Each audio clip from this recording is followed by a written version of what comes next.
Dans cette vidéo, nous allons voir la composition de l'équipe des juges des départs. Sachez que tous les rôles sont indispensables. En revanche, certains demandent plus d'expérience que d'autres.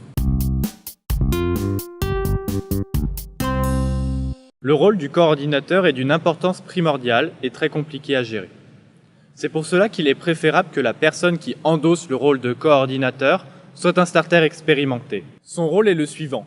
Il est chargé d'organiser l'équipe, il décide de qui startera et c'est à lui d'organiser une rotation de l'équipe. Je vous conseille d'élaborer un tableau de répartition en amont de la compétition. C'est à lui d'organiser et de s'assurer du bon déroulement du point zéro. C'est lui qui possède le moyen de communication avec la chronométrie et l'arrivée.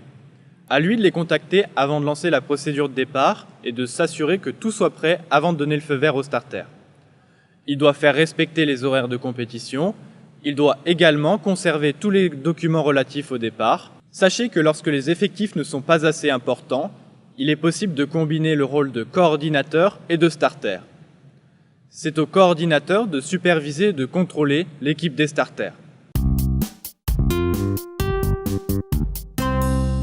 Tout d'abord, le starter doit se positionner de manière à être bien vu de la chronométrie, tout en ayant tous les coureurs dans son angle de vue étroit.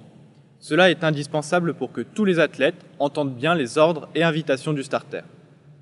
Il faut que la distance entre chaque athlète soit à peu près la même entre les athlètes et le starter. De cette manière, le starter doit avoir un contrôle visuel de tous les coureurs. Cela permet également que le signal de départ soit entendu par tous simultanément. C'est à lui de donner le ou les commandements aux athlètes.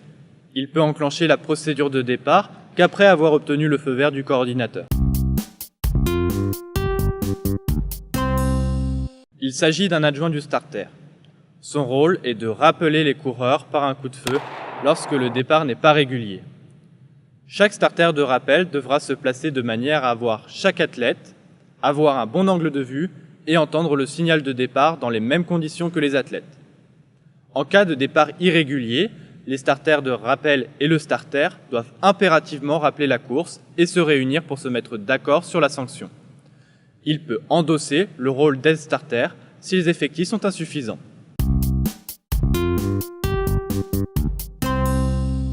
C'est à lui de préparer les athlètes pour l'épreuve.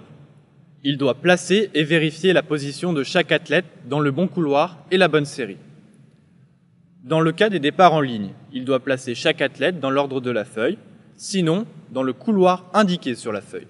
Il doit s'assurer que les athlètes possèdent bien leur maillot de club avec le bon numéro sur leur dossard. Le dossard doit être dans le dos pour les courses en couloir, jusqu'aux 400 mètres inclus, et sur la poitrine pour les courses en ligne. C'est à lui de s'assurer qu'il y ait bien les témoins lors des courses de relais. C'est également à l'aide starter de présenter les cartons en cas de besoin. Il doit s'assurer que tous les athlètes utilisent bien les blocs de départ pour les courses allant jusqu'aux 400 mètres inclus, sauf pour les benjamins et les benjamines, où il est fortement conseillé que les athlètes les utilisent.